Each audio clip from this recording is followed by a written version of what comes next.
Vamos falar agora dos riscos físicos. Dentro dos riscos físicos, a gente vai ter aí vários tópicos. Então, a gente tem ruído, vibração, radiações, sejam elas ionizantes ou não. A gente tem temperaturas extremas, a gente tem pressões anormais e a gente tem umidade.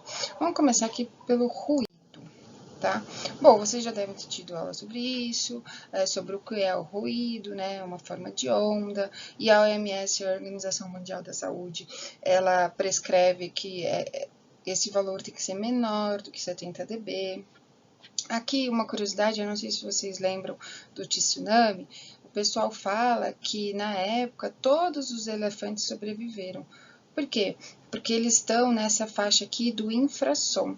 Então, eles conseguiram ouvir, eles conseguiram prever que um tsunami ia vir, e eles saíram antes do tsunami vir aí. Muito bem. Então, olha só, vamos colocar aqui alguns valores de ruído, tá, em decibéis, e algumas ações aí. Então, por exemplo, o roçar de folhas, então, em torno aí de 10 dB, ou um avião a jato, então 140. E aí aqui, né, esse valor da OMS, que é acima aí de 70, a pessoa já sentiu uma irritação, ele começa a ser prejudicial, ele entra no limite da dor, e aí sim ele começa a prejudicar a pessoa. Então, por exemplo, uma furadeira, um caminhão passando. Muito bem, para isso, entra aí os EPIs, né, ou EPCs, então NR6, e ela prescreve aí alguns desvios, né, e quanto que os protetores auditivos causam de redução de ruído aí. Então, a uma frequência aí de 125 Hz, a gente tem aí uma redução de 15 a 16 dB quando a pessoa usa o aparelho. Não só usar o protetor auditivo, mas também aí qual é o período de exposição. Então, se a pessoa vai ficar de 2 horas, ela pode trabalhar com um ruído de 94. Então, ela só pode trabalhar 2 horas se ela ficar exposta a esse ruído. Então, aí ela tem que parar, dar um tempo. Agora, com 85, ela já pode fazer as 8 horas direto. Aí. Muitos dos ruídos aí, se for um ruído contínuo, ele enquadra na NR15, que fala sobre atividades insalubres. Muito bem, aqui a gente tem aí a onda, né, do ruído, e aqui a gente tem um motor gerando aí 95 dB e uma pessoa perto, né? E conforme essa pessoa vai se distanciando da fonte de ruído, essa onda ela vai perdendo amplitude, então ela perde a potência, tá? Se eu não puder ficar longe, o que eu tenho que fazer? Eu tenho que colocar o protetor auricular, tudo bem? Que a gente já viu aí falando quais deles são, qual é o melhor. Muito bem, com o protetor eu consigo ativar uma pessoa só. Tá? Agora, se eu quiser ativar várias pessoas, aí eu preciso de um EPC. Então, aí o que eu vou fazer? Eu vou fazer uma cabine acústica. Então, eu vou trancar esse motor lá dentro. Não sei se vocês já fizeram o exame de audiometria. Então, aqui a gente tem a orelha esquerda, orelha direita, níveis normais, né?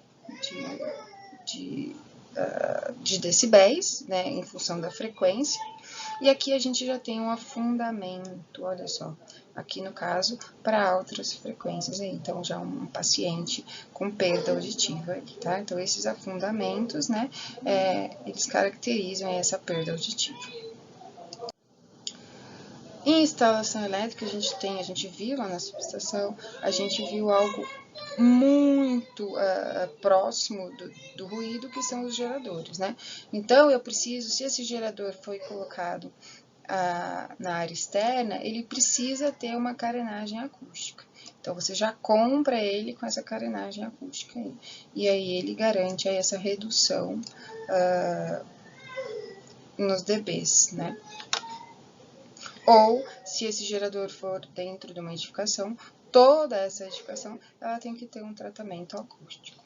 Tudo bem? Vibração.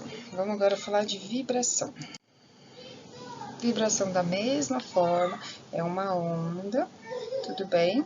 Ela tem intensidade, ela tem uma frequência, ela tem uma direção, se é em todos os sentidos, e ela tem uma duração. Então, por exemplo, aqui a gente tem alguns exemplos de tarefas onde a pessoa está exposta à vibração. A gente tem vibrações de mãos e braços e a gente tem vibrações de corpo inteiro. A gente também tem EPU, EPI e EPC.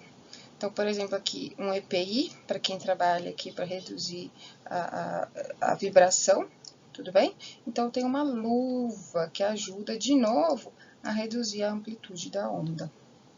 Enquanto que essa pessoa que trabalha numa máquina que trepida muito, eu posso usar aí esse assento que ele consegue reduzir a vibração, aí. Consegue de novo reduzir a amplitude da onda.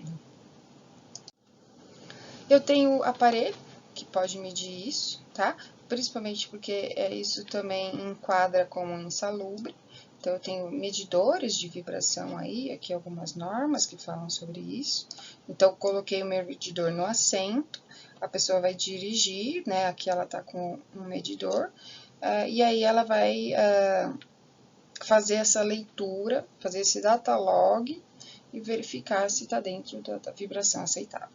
Se não tiver, de novo, eu preciso usar a jornada de trabalho, intercalar a jornada. Vamos falar agora das temperaturas extremas. Bom, então primeiro vamos falar do calor, né? Aqui as indústrias, onde o trabalhador vai estar exposto, né? Siderurgia, metalúrgica, cerâmica, alimentícia, madeireira. Aqui, um dos efeitos, que é erupções do calor, são esses brotoejos, né? Então, diminuição da performance, diminuição da concentração, desmaio, dor de cabeça, mal-estar, tontura, náuseas, insolação. E para isso, a gente tem aí um aparelho que mede-se isso, que é o IBUTG, índice de bulbo úmido e termômetro de globo, tá? Ele vai fazer essa análise. Eu posso colocar esses exaustores, né? Então, eu vou renovar o ar aí. Então, exaustores ajudam. Às vezes, a pessoa trabalhar com uma ergonomia melhor também ajuda, então, evitar esforço. Uma vestimenta, água. Então, se você for numa obra, você vai ver muitos bebedores de água, tá? Descanso, se tiver que trabalhar o dia inteiro. Aqui é uma propaganda da Dupont, falando, né, que os garis passaram a utilizar mangas compridas e chapéu de legionário, cobrindo aí a nuca e a face, algumas laterais da face, né. Aqui também a empresa dos Correios, né, falando sobre protetor solar, uma utilização obrigatória, óculos de sol, guarda-chuva, capa de chuva, né. Então, essa preocupação com essa questão do calor. Instalação elétrica. Quem trabalha com instalação elétrica, quem trabalha em céu aberto, está exposto a isso, né? E nós podemos fazer o quê, né? Então, aí a vestimenta, uso de manga comprida. Isso é muito importante, agendar as atividades ou muito cedo, né? Ou depois das 15. Filtro solar a cada 2 horas.